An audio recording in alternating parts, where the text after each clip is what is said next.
తనపై లేనిపోని ఆరోపణలు చేసిన బీజేపీ కార్పొరేటర్ కొప్పుల నరసింహారెడ్డి వెంటనే క్షమాపణలు చెప్పాలని బీఆర్ఎస్ సీనియర్ నేత జక్కిరెడ్డి రఘువీరారెడ్డి డిమాండ్ చేశారు.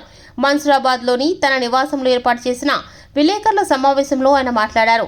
కొప్పుల నరసింహారెడ్డి అనుచరుడు డ్రగ్స్ వాడతారని ఆరోపించారు. కావాలంటే తన కుటుంబ సభ్యులకు మరియు కొప్పుల నరసింహారెడ్డి కుటుంబ సభ్యులకు టెస్టులు చేయించాలని నిలదీశారు. దీనికి తాను రెడీ అన్నారు.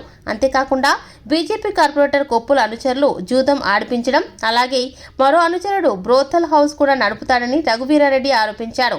కొప్పుల నరసింహారెడ్డి ఒకవేళ తన వైఖరి మార్చుకోకుంటే ఖచ్చితంగా మరోసారి అన్ని ఆధారాలతో బయటపెడతానని హెచ్చరించాడు. అంతేకాకుండా బీజేపీ కార్పొరేటర్ వంగ మధు ఎమ్మెల్యే ఎన్నికల్లో ప్రజలు బీజేపీని తిరస్కరించారని, చంపపేట డివిజన్లో బీఆర్ఎస్ కు మెజారిటీ ఇచ్చి సుధీర్ రెడ్డికి పట్టం కట్టారని, ఇది వంగ మధు గుర్తుపెట్టుకోవాలని జక్కిడి అన్నారు. తనపై నిరాధార ఆరోపణ చేస్తే సహించేది లేదని మరోసారి హెచ్చరించారు.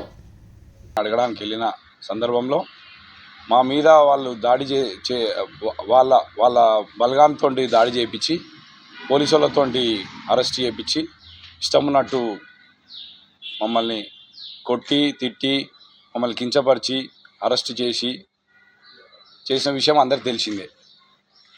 దాని తదనంతరం ఆయన ప్రెస్ మీట్ పెట్టి కొన్ని విషయాలు మీ అందరికీ వివరించిండు. ఆ వివరాలకు వస్తే ఆయన ఎవరో మా వెంబడి ఉన్న వాళ్ళని గంజాయి బ్యాచ్ అని, రౌడీ షీటర్లని,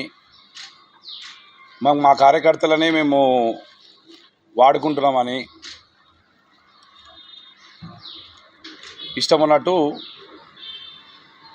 నిరాధారమైన ఆరోపణలు చేసుకుంటూ ఆధారాలు ఏముండే వాటికి బట్ట కాల్చి మీదేయాలి. ఇన్ని రోజులు ఆయన ఇన్ని ఏళ్ళ నుంచి రాజకీయం చేస్తూ ఇదే బట్ట కాల్చి మీదేసే రాజకీయాలు చేస్తూ బతికిడు. ఇక నీ కాలం చెల్లింది కుటిల నరసింహారెడ్డి, నీ కాలం చెల్లింది. ఇప్పటి నుంచి నీ కుటిల రాజకీయాలకి ఫుల్ స్టాప్. ఇంకా నేను వదిలేది లేదు. నీ ఎంబడి పడుడే. మా కార్యకర్తలని నువ్వు గంజాయి బ్యాచ్ అని, రౌడీ షీటర్లని అన్నావు కదా, దానికి ఏమన్నా ఆధారాలు ఉన్నాయా?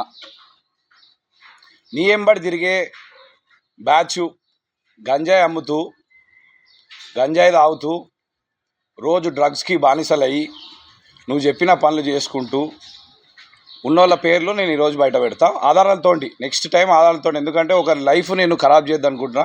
పేరు మాత్రం చెప్తా, నెక్స్ట్ టైము ఆధారాలు కూడా బయటికి వస్తాయి. ఉదయ్ అని నీ పక్కన ఉండే వ్యక్తి రోజు గంజాయికి బానిస అయ్యి నీకు బానిస, గంజాయికి బానిస. నువ్వు ఎందుకంటే నువ్వు గంజాయి ఇచ్చి వానికి రోజు అంత పనులు చేయించుకుంటావు. నువ్వు ఎవరికి చెప్తే వాళ్ళ మీద సోషల్ మీడియా మీద రెచ్చగొట్టి వానితో పోస్టులు పెట్టేయడము. నిన్న మా మీద దాడి చేయడానికి కూడా ఉదయ్ అనే వ్యక్తి అక్కడ ఉన్నాడు. నెక్స్ట్ టైం ఉదయ్ నరసింహారెడ్డి చేసే ఈ డ్రగ్స్కి సంబంధించిన వీడియోస్ కూడా బయట పెడతాం. ఇక ఇంకో కార్యకర్త ఉంటాడు, ఆయన సొంత కార్యకర్త కుడి భుజం ఆయన రాజేశ్వర్ రెడ్డి. ఆయన బ్రోతల్ హౌస్ నడిపిస్తాడు. రాజేష్ రెడ్డి ఇంటి పేరు రాజేష్ రెడ్డి అన్నట్టు ఆయన బ్రోతల్ హౌస్ నడిపిస్తాడు. దానికి ఎక్కడ బెంగళూరులో చెప్తామే కదా రెడ్డి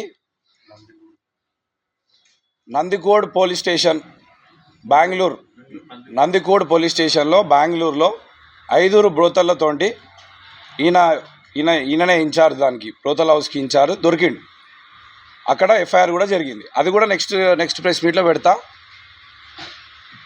నీ చుట్టూన్నోడు గంజాయి తాగుకుంటా, గంజాయి అమ్ముకుంటా, మన్సూరాబాద్లో యువతను పాడు చేసుకుంటా, నువ్వు అందరినీ రెచ్చగొట్టి అందరినీ గొడవలు చేస్తూ ఇన్ని రోజులు పబ్బం గడుపుకొని మంది మీద బట్ట కాల్చి మంది మీదే వేయడం. ఇక రాజేష్ రెడ్డిది అయిపోయిందా? నువ్వు మన్సూరాబాద్లో పెద్ద గ్యామ్లర్వి, గ్యామ్లింగ్ అడ్డాని ఆఫీసు, దానికి ఇన్ఛార్జు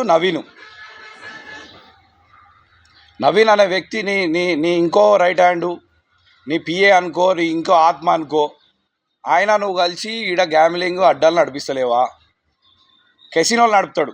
నవీన్ అనే వ్యక్తి కెసినోలు నడుపుతాడు, పత్తాలు ఆడిపిస్తాడు, ఇవన్నీ చేపిస్తాడు. అట్లాంటి వ్యక్తి నీ ఆత్మ. నువ్వు వేరేల మీద విమర్శన చేస్తున్నావు. ఒకసారి నీది నువ్వు చూసుకొని పక్కన వాళ్ళని విమర్శించడానికన్నా ఆధారాలు ఉండి విమర్శించు. ఈరోజు నేను ఆధారాలు బయట ఎందుకు పెడతలేనంటే వాళ్ళకి అవకాశం ఇది. ఇప్పటికైనా బుద్ధి తెచ్చుకొని మారండి, వాళ్ళ వెంబడి తిరగడం మానేయండి, మీదేదో మీరు భవిష్యత్తు చూసుకోండి. అంతేగాని పిచ్చి పిచ్చిగా ఇట్లనే వేరే వాళ్ళని ఉన్నది లేనిది ఆరోపించారు అనుకో, మీ ఆధారాలు కూడా బయట పెడతాం. ప్రతి ఒక్కరికి చెప్పేది హెచ్చరిక అనుకోండి. అదేవిధంగా ఇక ఉన్నది లేనట్టే, ఒకవేళ అంతా నువ్వు అన్నది నిజమైతే నువ్వు రా, నీ ఫ్యామిలీని తీసుకొని రా, మేము వస్తాం, మా కార్యకర్తలను తీసుకొని వస్తాం. నీ ఫ్యామిలీ, నీ ఇంట్లో ఎవరు ఉన్నారో అందరిని తీసుకొని రా, డ్రగ్ టెస్ట్కి రా, నువ్వే డేట్ డిసైడ్ చేయి, నువ్వే ప్లేస్ చెప్పు, హాస్పిటల్ కూడా నువ్వే డిసైడ్ చేయి, మేము అందరం వస్తాం. తెలిసిపోతుంది కదా ఎవరు డ్రగ్స్, ఎవరు రాత్రిపూట పబ్బులలో పార్టీలు చేసుకుంటారు, ఏ ఇంట్లో వాళ్ళు పోయి పార్టీలు చేసుకుంటారు అని తెలిసిపోతాయి కదా బయట. ఇన్ని రోజులు వ్యక్తిగత విమర్శలకి పోలే, నువ్వు చిల్లరగాడు అని చెప్పేసి ఎప్పుడు వ్యక్తిగత విమర్శలకు పోలేదు. నువ్వు ఎన్నోసార్లు ఎంతోమందిని వ్యక్తిగత విమర్శలు చేసుకుంటా, వాళ్ళని ఇబ్బంది పెట్టుకుంటా, వాళ్ళని బ్లాక్మెయిల్ చేసుకుంటా నీ పబ్బం గడుపుకున్నావు నరసింహారెడ్డి, కుటిల నరసింహారెడ్డి. ఇక నీ కుటిల రాజకీయాలకి, నీ చిల్లర రాజకీయాలకి, నీ చిల్లర బుద్ధులకి ఫుల్ స్టాప్. నిన్నటితోటి నీకు స్టార్ట్. మన్సూరాబాద్లో ఇప్పటి నుంచి ఎవరిని బ్లాక్మెయిల్ చేసినా, ఎవరిని ఏం చేసినా మేము అండగా ఉంటామని తెలుపుకుంటాం.